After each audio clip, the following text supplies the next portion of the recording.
We have arrived.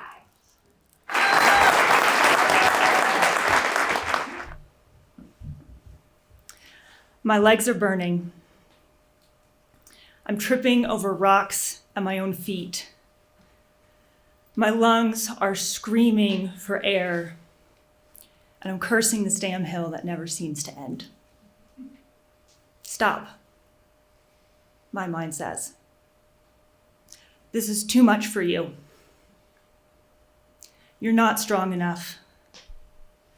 You don't have what it takes. It's seductive, this part of my mind. And as I'm running up Huckleberry Trail at Big Sky Resort, it seems so easy to just listen and give in, as I have so often before. And just when I'm about ready to throw in the towel and start walking, another voice comes through. I want to be strong enough. I want to be capable. I want to be able to trust I have what it takes. Even as a young girl of 10 or 11, I was so unsure of myself. If required to speak in class, in an instant, my heart would start pounding. My face would become red and hot. And my quavering voice would stumble over words as my mind short-circuited.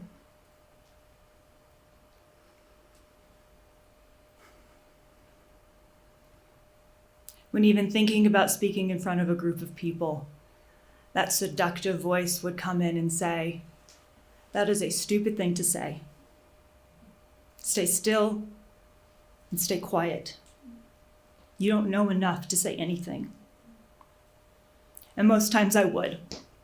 Stay still and stay quiet, locked in my own mind and body. This doubting voice I had learned to carry with me was a constant companion all throughout high school and into college. And I so desperately wanted to let it go,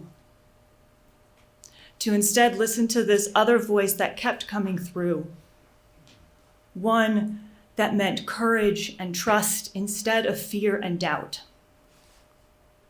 And there were moments I did choose to listen to this other voice, when I voluntarily answered a question in class with my shaking hand and my shaking voice, or when I opened up to a friend to share my true thoughts and feelings. And throughout these years, these moments came up more and more frequently as my desire to trust in that truer inner voice grew as well. And eventually I came to a crossroads with what seemed to be the biggest decision I was to make in my life to that point. What was I going to do after graduating college? Which voice would I choose to listen to?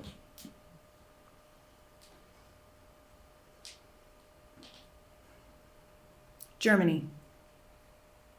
I think you should go to Germany. My inner voice called out. And my response, my decision, yes, I want to go to Germany.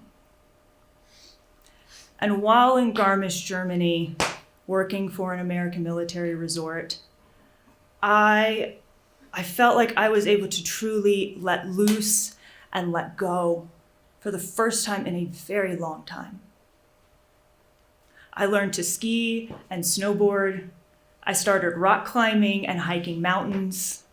I traveled to as many places as I possibly could, and I found a community in my coworkers there that I could lean into and with whom I could explore different dimensions of myself.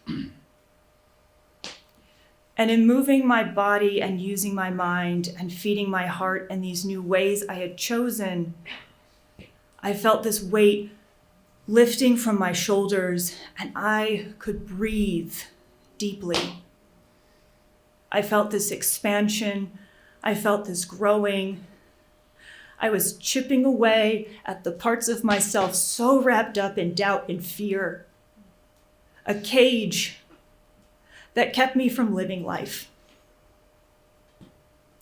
And without fully realizing what was happening in those 2 years I was in Germany, I had started to truly walk a different path.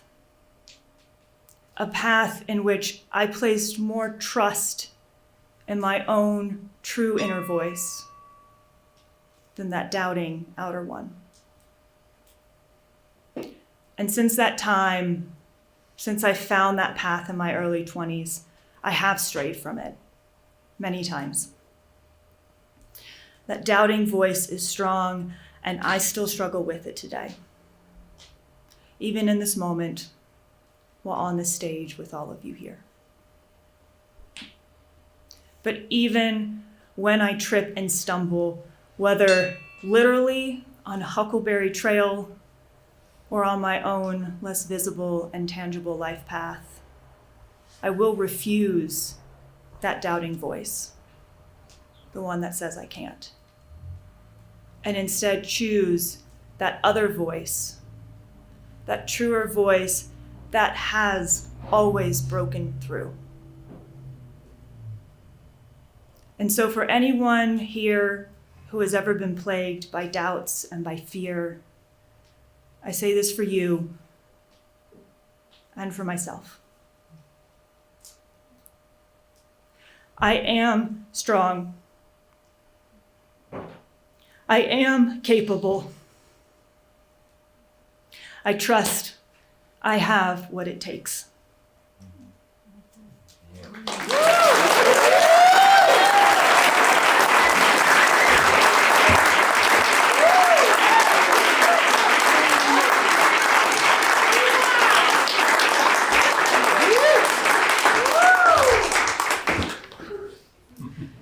Oh, thank you all so much for holding space for these vulnerable, beautiful stories.